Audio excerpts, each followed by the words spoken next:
Sublime Records presenta.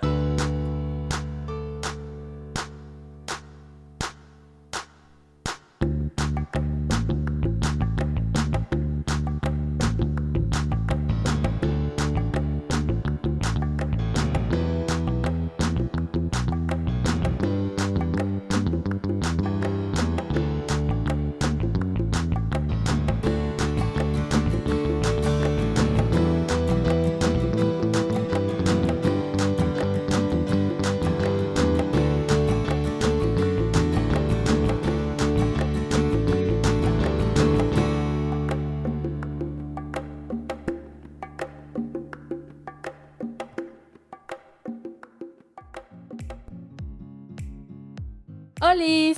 Bienvenidos a Burbuja Literaria. Yo soy Katia León y en este primer programa, antes de pasar de lleno al asunto que los trajo a escucharme, quiero contarles un poco acerca de mí y de cómo surgió la idea de este podcast que están escuchando.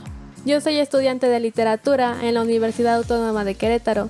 Actualmente me encuentro en la mitad de mi licenciatura.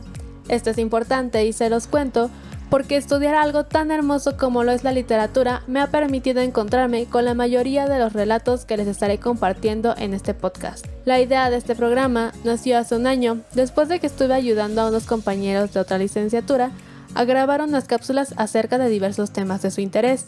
Básicamente, pensé que a mí me gustaría compartir lo que a mí me gusta.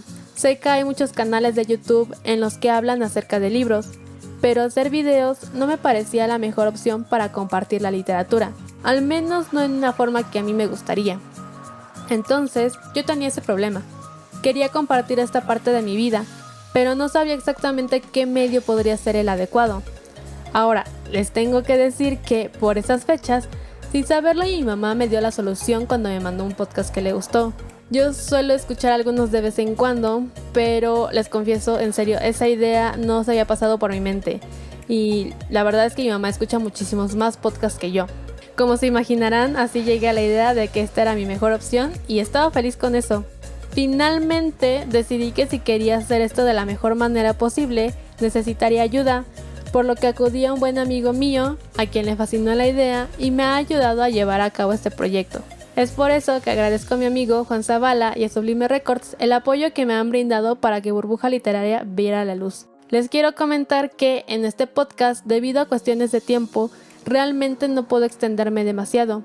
Me estaré enfocando a trabajar más que nada con cuentos, aunque por supuesto habrá algunas excepciones en las que, si la obra del autor lo permite, estaré compartiendo con ustedes algún capítulo o fragmento de una novela.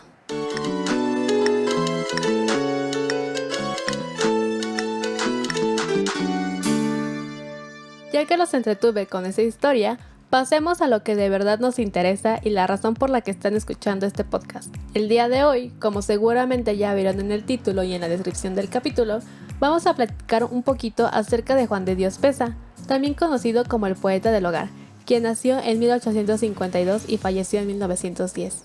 Y ahora les voy a contar algunos de sus trapos sucios.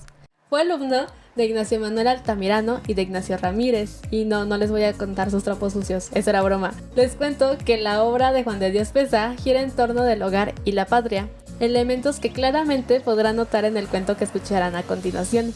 El poeta mexicano también fue diputado y miembro de la Academia Mexicana de la Lengua. Colaboró en casi todas las revistas de su época. Algunas de ellas fueron Siglo X, 9, El Eco de Ambos Mundos y la Revista Universal. Dentro de su obra también se encuentran Cantos del Hogar, Canto a la Patria, La Lira Mexicana y Los Últimos Instantes de Colón. Ahora que ya saben un poco acerca de Juan de Dios Peza, los dejo con este cuento que se titula El traje para leer versos.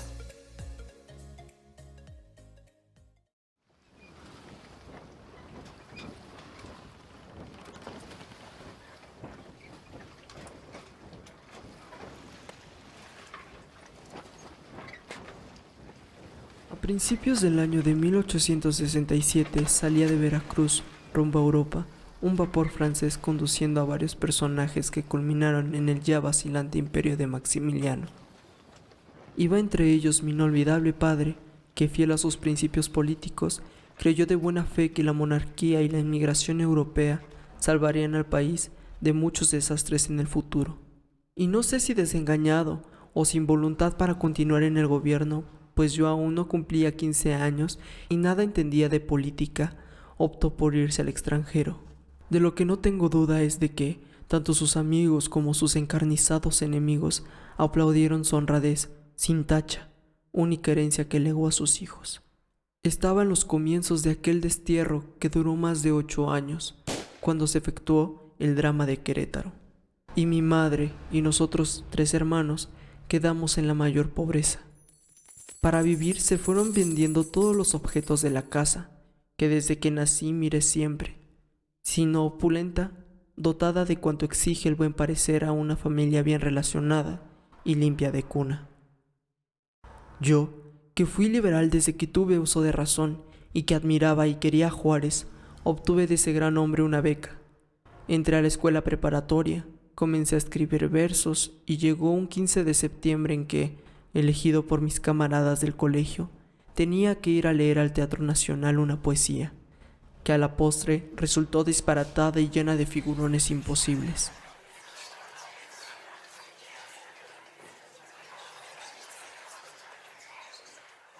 Desde que me nombraron para leerla, me preocupé como todos los pobres, con la adquisición de un traje para presentarme en la tribuna. Hablé con mi madre y ella, triste pero ansiosa de complacerme, me ofreció que realizaría mi deseo, y en efecto, la víspera de la fiesta nacional, ya estaba en mi poder un traje de buen paño de color azul oscuro. No disimulé mi alegría, pero al mismo tiempo dije a mi madre, habría preferido que me lo hubieran hecho negro. No era posible. Yo te contaré a tiempo esa historia. El 16 de septiembre desperté satisfecho de los primeros aplausos que había recibido en el teatro la noche anterior, y hablé de todas las pericias ocurridas en el desempeño de mi comisión poética, delante de mis hermanos, a la hora de la comida. Mi madre lloraba. ¿No estás contenta? Sí, muy contenta, pero lloro porque veo lo que es la vida. La víspera de que tu padre saliera de México, me dijo, lo primero que hay que vender son los caballos y el coche. Encontré quien me los comprara, y 2 semanas después recibía de la Secretaría de Miviech las 2 libreas, la del cochero y la del lacayo, que ya habían sido pagadas anteriormente. Eran inútiles y estaban flamantes, y me conformé con guardarlas. ¿Quién habría de comprarlas? Eran levita, chaleco y pantalón, de color azul oscuro, con botones dorados. De una de ellas, achicándola al sastre, he mandado hacer el traje con que has ido anoche a leer tus versos. Por eso es azul oscuro, y por eso lloro, porque de una librea del cochero ha salido tu traje de ceremonia. ¿Y qué importa, madre mía? Es verdad, ¿qué importa? Muchos años sus trajes usados, pero en buen estado, vistieron a varios niños pobres, y hoy he tenido que vestirte de lo que se destinaba a la servidumbre. Así es la vida. No te envanezcas nunca por lo que tengas, ni te entristezcas cuando lo pierdas. Solo las virtudes constituyen el tesoro que se debe conservar siempre, y el libro de Job enseña mucho. Léelo, hijo mío.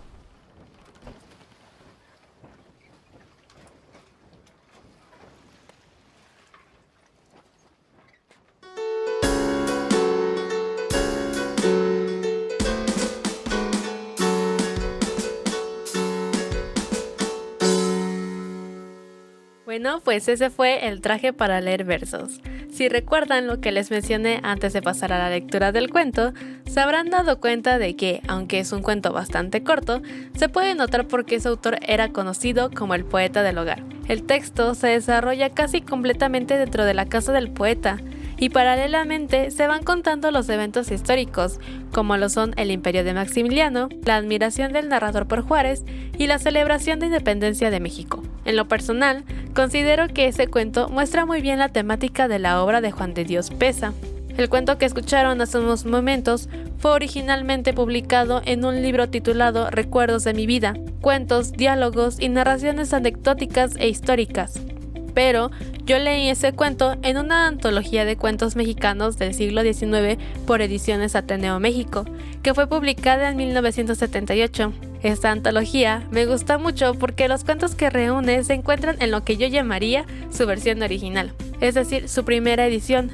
además de que tiene la referencia de dónde se publicó el cuento por primera vez, y sobre todo, da sugerencias de otros textos que deberías leer del autor. Honestamente, considero esta antología uno de mis libros más valiosos. Y bueno, ya después de haberles presumido mi antología y haciendo caso de su recomendación, pueden buscar Un extraño hermano y El libro de la carne, también de Juan de Dios Peza. Si logran encontrar esos textos, estaría genial que los compartieran en nuestras redes sociales, ya que yo no he sido capaz de encontrarlos todavía, por lo que en su lugar les estaré compartiendo 3 narraciones de Vicente Riva Palacio y Juan de Dios Peza, de tradiciones y leyendas mexicanas que encontré en la Enciclopedia de la Literatura en México, donde podrán escuchar a Don Juan Manuel, La Mujer Errada y La Llorona. Si escuchan las narraciones, dejen saber sus opiniones en los comentarios del enlace que les compartiré a través de redes sociales. En Facebook nos encuentran como Burbuja Literaria, en Instagram como Literaria Burbuja y en Twitter como Burbuja Literar 1. Gracias por escucharnos. Antes de pasar al cierre de este programa, déjenme les digo que al final vamos a tener esta sección que es aportaciones de gente común para gente común, en la cual estaremos dando lectura a los cuentos, relatos, minificciones que ustedes compartan con nosotros. Entonces, si les gustaría que leyéramos aquí alguno de sus textos, manden al correo electrónico burbujaliteraria@gmail.com, que los estaré checando y compartiendo no solo en el podcast, también por redes sociales. En este primer capítulo, a modo de agradecimiento por todo el apoyo que me ha brindado, le pedí a mi amigo Juan Zavala que compartiera con nosotros alguno de sus cuentos, y amablemente aceptó, así que los dejo con este cuento que se titula Durmiendo con fantasmas. Estoy segura de que les va a gustar tanto como a mí.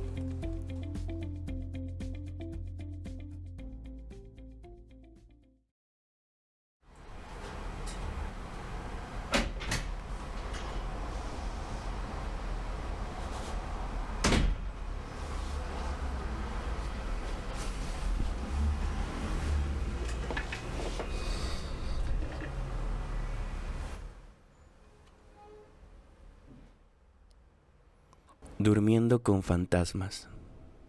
Fue la 5ª sesión de Laura cuando al doctor Guillermo le comenzó a rondar una extraña idea que, siendo tan absurda y ridícula, no podía sacarla de su cabeza. Un psiquiatra como él no podía ni siquiera mencionar tal asunto. Era tan descabellado que corría el riesgo de perder su licencia. ¿Dónde queda la ética?, se decía una vez más mientras caminaba de un lado a otro por su despacho. Sin embargo, pensaba en lo que Laura le había contado esa mañana. Tenía un parecido peculiar con la historia de otro de sus pacientes, Luis, un joven que curiosamente compartía con ella la edad y fecha de nacimiento. Ambos aseguraban haber tenido otras vidas en el pasado y podían recordarlas cada vez que soñaban. Lo curioso es que, en estos sueños, siempre se encontraban con su amante, el cual había compartido con ellos sus otras vidas, pero ninguno podía recordar por entero quién era. Por ejemplo, Laura describía cualidades de su enamorado, como el color de cabello o su estatura, e incluso al despertar recordaba el tono de su voz, mas no lograba acordarse de su rostro o su nombre, mientras que Luis aseguraba saber el olor que ella tenía, la curva de sus labios, el sonido de su risa, hasta afirmaba reconocer el sabor de sus labios, pero al despertar no retenía el color de sus ojos, ni la tonalidad de su piel. Era un disparate, lo sabía. El simple hecho de que solo deslumbraran siluetas en sus sueños significaba un complejo de soledad y duelo, generado por una ruptura amorosa que, en todo caso, también habían compartido. No podía dejarse llevar por especulaciones, ni fantasías sobre amor eterno, ni fantasmas, aunque sus pacientes se empeñaran en decir que su pareja perpetua se encontraba afuera buscándolos. Se aceptaba la idea de que 2 personas pudieran encontrarse en un sueño, y más aún, creer que esos individuos son amantes eternos de muchas vidas, entonces debería considerar ser atendido por un colega. Pero la historia seguía resonando en su cabeza como un crescendo. Pensaba que, si en todo caso fuera cierto, era la pieza que faltaba para juntarlos. Tenía una obligación profesional de no divulgar nada sobre sus pacientes, pero también se sentía con el deber de ayudarlos si todo fuese verdad. Era humano, sabía lo que era enamorarse. Además, la curiosidad de saber qué pasaría no lo dejaba dormir. Sin pensarlo más, decidió citar a los jóvenes y de una vez aclarar el asunto. Lo que ocurrió ese día fue sorprendente, sobre todo para el doctor, ya que a pesar de que en el fondo confiaba que las historias fueran ciertas, no podía creerlo. Luis, al llegar al consultorio, supo de inmediato que la chica que se encontraba frente al doctor era la mujer de sus sueños. En cuanto a Laura, al escuchar su voz, rompió en llanto al identificarlo.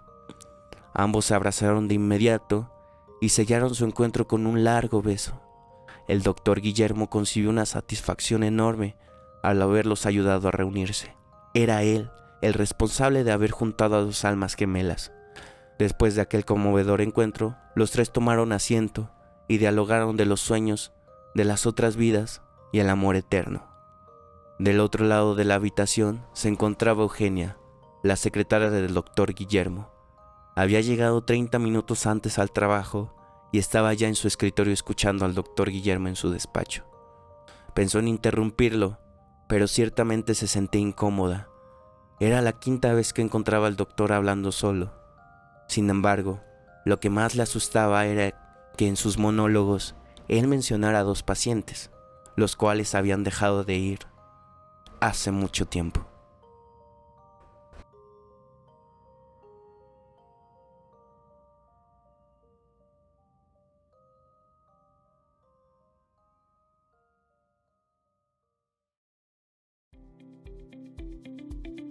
Ese fue el cuento Durmiendo con Fantasmas. Para terminar, quiero pedirles que si les gustó este programa, me lo hagan saber a través de sus comentarios en redes sociales y que por favor compartan este podcast con sus amigos, novios o novias, familia, con todo el mundo. Acerquemos a las personas a este maravilloso universo que es la literatura. Gracias, burbujitas, por compartir este espacio conmigo. Nos escuchamos a la próxima.